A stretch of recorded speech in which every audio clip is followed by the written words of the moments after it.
रुकिए, अगर आप इस सावन सोमवार भगवान शिव की कृपा पाने के लिए कोई विशेष उपाय करना चाहते हैं तो आज की यह वीडियो की जानकारी आपके लिए है।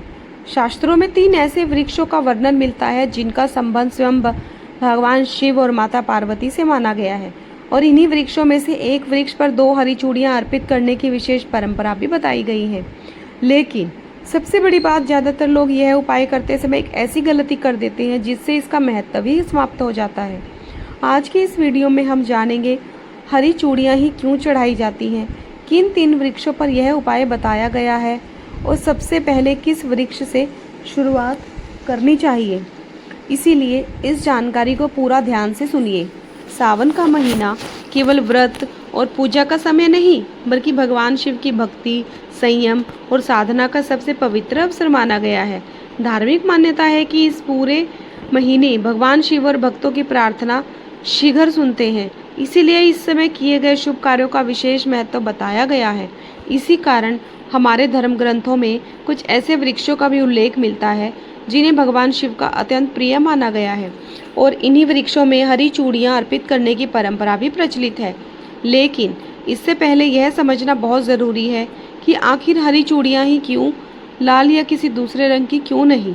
यही बात सबसे पहले जानते हैं। दोस्तों, सबसे पहले यह जानना जरूरी है कि सावन में हरी चूड़ियों का महत्व इतना विशेष क्यों माना गया है। धार्मिक मान्यताओं के अनुसार हरा रंग प्रकृति, सौभाग्य और नई ऊर्जा का प्रतीक माना जाता है। सावन का पूरा महीना भी हरियाली से भर जाता है, और इसी कारण यह रंग भगवान शिव और माता पार्वती की आराधना से भी जोड़ा जाता है। यही वजह है कि सावन में कई विवाहित महिलाएं हरे वस्त्र और हरी चूड़ियां धारण करती हैं। इसे अखंड सौभाग्य और मंगल का प्रतीक माना जाता है। लेकिन अब सबसे महत्वपूर्ण बात सुनिए, सिर्फ हरी चूड़ियां पहन लेने से नहीं, बल्कि उन्हें सही स्थान पर श्रद्धा से अर्पित करने की परंपरा भी बताई गई है।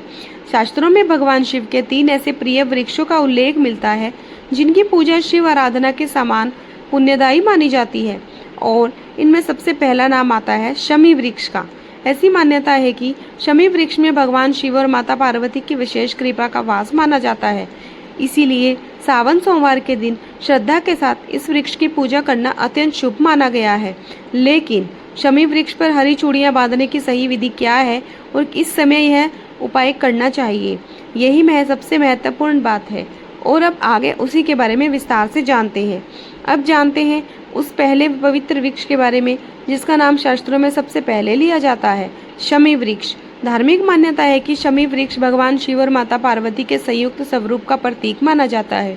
इसी कारण इसे उमा महेश्वर वृक्ष भी कहा जाता है। कहा जाता है कि सावन के पवित्र महीने में इस वृक्ष की श्रद्धा से पूजा करने पर भगवान शिव की विशेष कृपा प्राप्त होती है। इतना ही नहीं, रामायण में भी वर्णन मिलता है कि भगवान श्री राम ने रावण पर विजय प्राप्त करने से पहले शमी वृक्ष की पूजा की थी। वहीं महाभारत में पांडवों ने अपने दिव्य अस्त्र शस्त्र शमी वृक्ष के पास सुरक्षित रखे थे। इसीलिए यह वृक्ष विजय, रक्षा और शुभता का प्रतीक भी माना जाता है। अब सबसे महत्वपूर्ण बात, यदि आपके आसपास शमी का वृक्ष हो तो सावन सोमवार की संध्या या प्रदोष काल में उसके पास श्रद्धा से जाएं, भगवान शिव और माता पार्वती का स्मरण करें और 2 हरी चूड़ियां अर्पित करते हुए अपने मन की प्रार्थना करें। ऐसी मान्यता है कि सच्चे मन से की गई प्रार्थना भगवान तक अवश्य पहुंचती है। लेकिन ध्यान रखिए, शास्त्रों में केवल शमी वृक्ष का ही नहीं, बल्कि एक ऐसे दूसरे वृक्ष का भी वर्णन मिलता है जिसका संबंध सीधे भगवान शिव के उग्र स्वरूप से माना गया है, और उसके बारे में बहुत कम लोग जानते हैं। आइए अब उसी रहस्य को जानते हैं। लेकिन दोस्तों, शमी वृक्ष के बाद एक ऐसा वृक्ष भी है जिसका संबंध भगवान शिव के रौद्र स्वरूप से माना जाता है। वह है धतूरा। आपने अक्सर देखा होगा कि भगवान शिव को धतूरा अर्पित किया जाता है, लेकिन बहुत कम लोग जानते हैं कि धतूरा केवल एक पौधा नहीं, बल्कि शिव आराधना का एक विशेष प्रतीक माना गया है। धार्मिक मान्यताओं के अनुसार भगवान शिव पर धतूरा अर्पित करने से राहु, केतु और शनि के अशुभ प्रभावों से राहत की प्रार्थना की जाती है।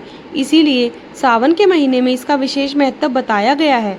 अब सबसे महत्वपूर्ण बात, यदि सावन सोमवार के दिन धतूरे के पौधे के पास श्रद्धा से भगवान शिव का स्मरण करते हुए 2 हरी चूड़ियां अर्पित की जाएं, तो इसे शुभ माना जाता है। कई परंपराओं में इसे नकारात्मकता से रक्षा और मन की शांति की कामना से भी जोड़ा जाता है।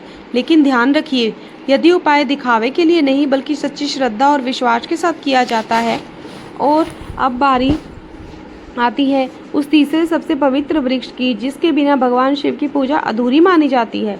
जी हाँ, हम बात कर रहे हैं बेल वृक्ष की। क्यों बेलपत्र के बिना शिव अभिषेक अधूरा माना जाता है और सावन में बेल वृक्ष का महत्व इतना अधिक क्यों बताया गया है? आइए अब यही जानते हैं। अब बात करते हैं उस वृक्ष की जिसके बिना भगवान शिव की पूजा को पूर्ण नहीं माना जाता है। वह है बेल वृक्ष। धार्मिक ग्रंथों में बेल वृक्ष को अत्यंत पवित्र बताया गया है। ऐसी मान्यता है कि इसके पत्तों में भगवान शिव का और इसकी जड़ों में दिव्य शक्तियों का वास माना जाता है। यही कारण है कि सावन में शिवलिंग पर बेलपत्र अर्पित करने की परंपरा सदियों से चली आ रही है। यदि आपके आसपास बेल का वृक्ष हो तो सावन सोमवार की संध्या के समय वहां एक छोटा सा घी का दीपक जलाकर भगवान शिव और माता पार्वती का स्मरण करें। श्रद्धा से की गई प्रार्थना की इस उपाय का सबसे महत्वपूर्ण भाग मानी जाती है और यदि संभव हो तो बेल वृक्ष के पास खड़े होकर अपने जीवन की परेशानियों, मानसिक तनाव और परिवार के सुख शांति के लिए प्रार्थना करें। यही इस पूरे उपाय का वास्तविक उद्देश्य है। दोस्तों, याद रखिए, कोई भी उपाय तभी फलदायी माना जाता है जब आपके साथ सच्ची श्रद्धा, अच्छे कर्म और भगवान पर विश्वास जुड़ा हो। अगर आपको आज की यह जानकारी उपयोगी लगी हो तो कमेंट में हर हर महादेव अवश्य लिखें और यदि आप चाहें तो अगले वीडियो में मैं सावन सोमवार के 5 ऐसे उपाय बताऊंगी जिनका उल्लेख बहुत कम लोग करते हैं। हर हर महादेव।